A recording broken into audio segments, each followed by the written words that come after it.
itu. Kan itu makanan itu. Yang masih buat. Dan makan itu di mana? Tadi dinjaknya Alkitab, apa? Iyo Alkitab. Sini kau. Ya nggak terima lah. Apa? Kalau kupegang kenapa? Buruk saya. Apa? Oh. Apa dan? Nggak sampai kak. Siapa kau bilang dari? Jadi kau bilang. Nggak terima lah orang Kristen dinjak-injak Alkitab. Kalau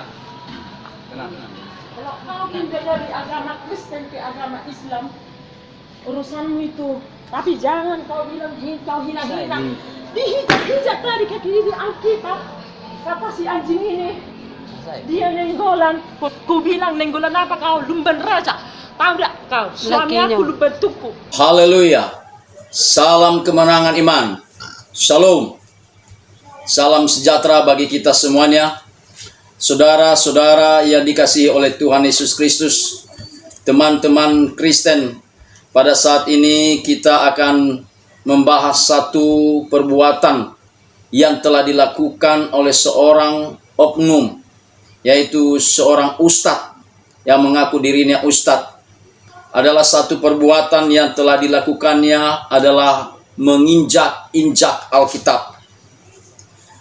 Alkitab ini adalah Alkitab yang dipercayai oleh orang Kristen, yang isinya adalah firman Allah, yang isinya adalah firman Tuhan, perkataan-perkataan Tuhan yang dipercayai oleh orang Kristen.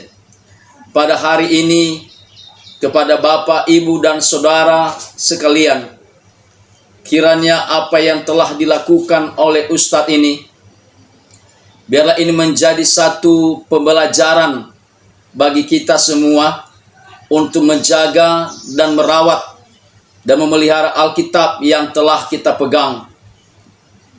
Pada hari ini kita telah dipancing satu emosi, amarah, untuk di mana Alkitab kekristenan dipijak-pijak.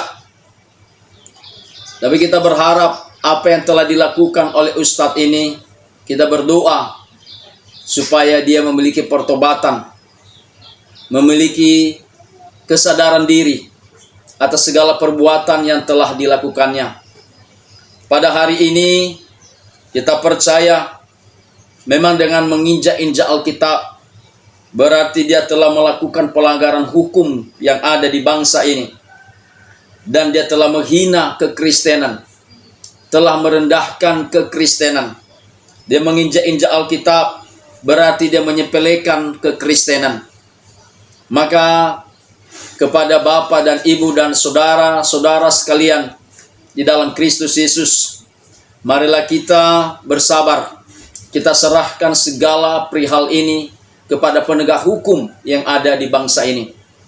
Kita percaya bahwa masih ada orang-orang Kristen yang bisa memberikan laporan kepada kepolisian supaya hal ini dapat diselesaikan dan dipertanyakan kepada Ustadz ini, di mana dia telah melakukan pelanggaran, menghina, merendahkan, menyepelekan buku kekristenan, yaitu Alkitab. Kita tahu Alkitab ini adalah Tuhan sendiri. Sebab firman Tuhan berkata dalam kitab 1 Yohanes, dalam kitab Yohanes pasal 1 ayat 1, pada mulanya adalah firman. Firman itu bersama-sama dengan Allah, dan firman itu adalah Allah sendiri. Berarti kalau dengan menginjak Alkitab, berarti dia telah merendahkan Tuhan yang dipercayai oleh orang Kristen.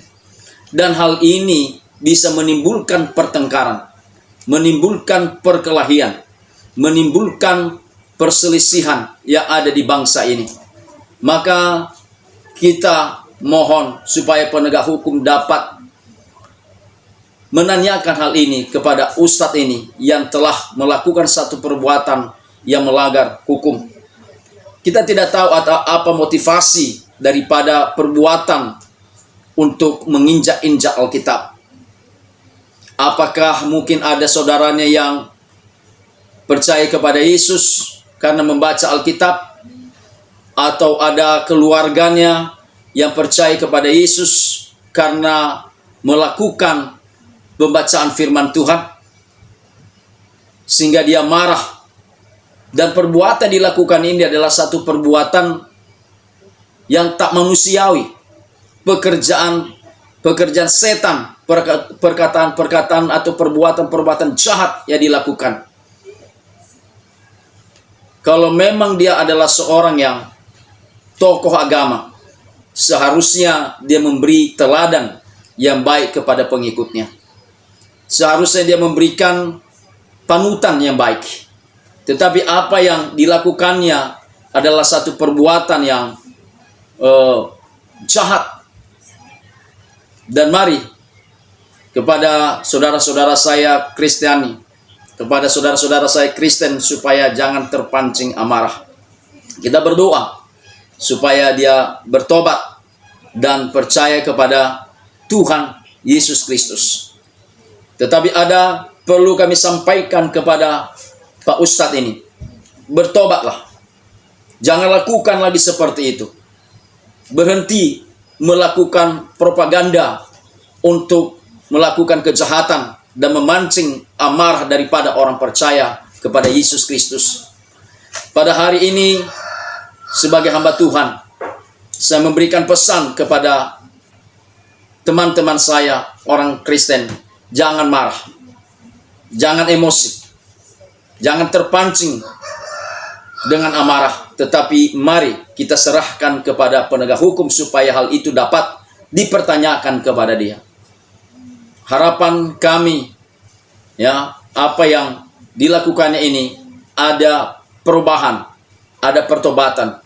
Memang kalau kita melihat tadi seorang ibu marah, bahkan sepertinya ingin menumbuk Pak Ustadz ini, sampai dia bertengkar hanya karena direlai. Kalau tidak direlai tentu ada hal-hal kejadian yang tidak diinginkan oleh karena perbuatan daripada Pak Ustadz ini.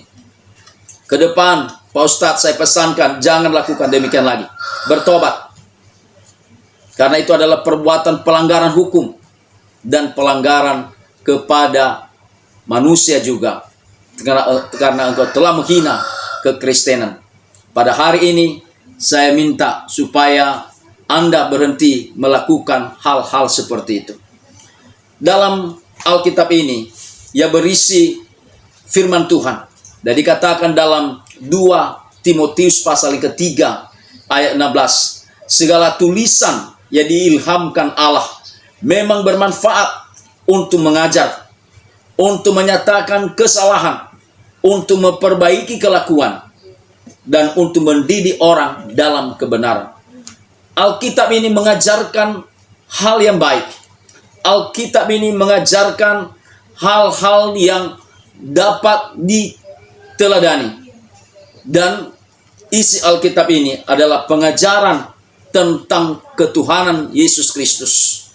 Maka dengan perbuatan yang Anda lakukan itu, telah melakukan satu perbuatan yang menghina dan merendahkan kekristenan.